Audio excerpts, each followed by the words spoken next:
میں بنائیں گے.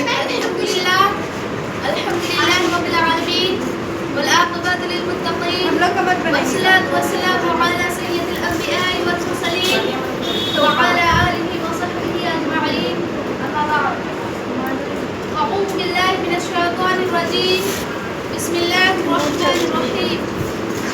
جناب صدر، اساتذہ اکرام اور میرے پیاری چھوٹی اور بڑی بہنیں، آج کی اس مجلس میں جس موضوع پر گفتگو کرنا چاہتی ہوں وہ ہے اسلام میں عورت کا مقام. حضرات، اسلام میں عورتوں کا اپنا ایک جداگانہ مقام و مرتبہ ہے. کاروبار حیات کی متعدد ذمہ داریاں ان کی سپرد کی گئی ہیں. رسول اکرم صلی اللہ علیہ وسلم نے مخصوص طور پر ان کو اپنی تعلیمات سے نوازتے رہتے تھے. حجۃ الوداع کے موقع پر سر 1 منٹ 30 1 منٹ 28. آپ صلی اللہ علیہ وسلم نے ان کے ساتھ حسن سلوک کی تقریر فرمائی تھی.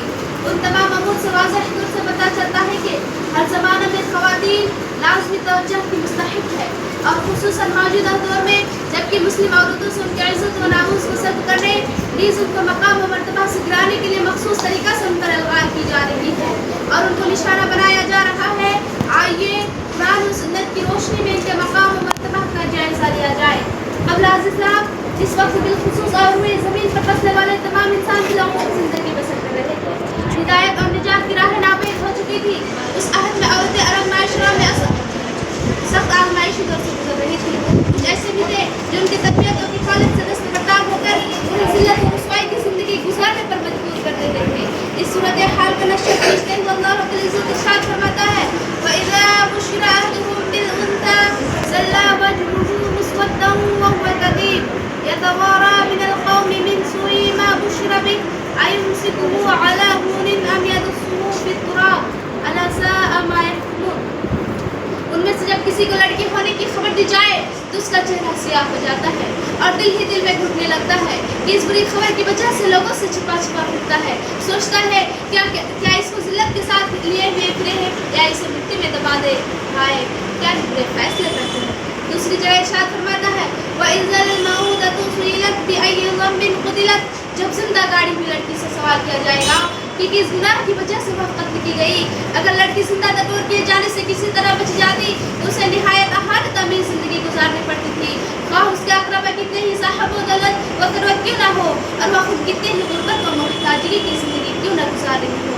میرے اسلامی بھائیوں اور بہنوں، جب اسلام آیا تو اس نے عورتوں پر ہونے والی ظلم اور زیادتی کا خاتمہ کرتے ہوئے انسانی حیثیت اور مرتبہ کو انہیں واپس دلایا، جیسے وہ قرآن کہتا ہے: یا ایھا الناس انا خلقناکم من ذکر و انثی.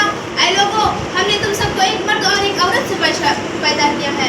جس طرح ایک مرد اور ایک عورت کی حیثیت رکھتی ہے، اسی طرح اعمال میں بھی جیسا ہو سکتا ہے دونوں برابر اور ایک سا حیثیت رکھتے ہیں. دوسری جگہ ارشاد فرماتا ہے: من عمل صالحا من ذکر و انثی وهو مؤمن فلنحيينه حیاتا طیبہ ولنجزینهم اجرهم احسن ما كانوا يعملون. اور جو لوگ نیک عمل کرے گا، مرد ہو یا عورت، بشرط کہ مومن ہو تو اس کو نیک اور پاکیزہ زندگی عطا فرمائیں گے.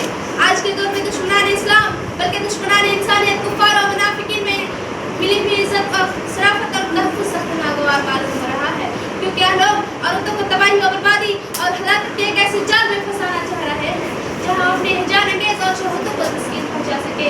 اللہ تعالیٰ دوسری جگہ ارشاد فرماتا ہے: وَيُرِيدُ الَّذِينَ يَتَّبِعُونَ الشَّهَوَاتِ أَن تَمِيلُوا مَيْلًا عَظِيمًا. اور جو لوگ خواہشات کے نفس ہیں وہ چاہتے ہیں کہ تم اس راہ راست سے ہٹ جاؤ.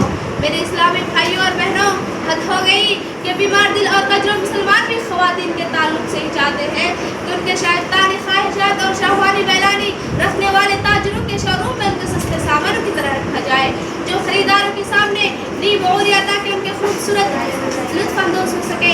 چنانچہ ان کے اندر اس بات کی شدید رغبت پائی جاتی ہے کہ عورتیں اپنی چہار دیواروں سے نکل کر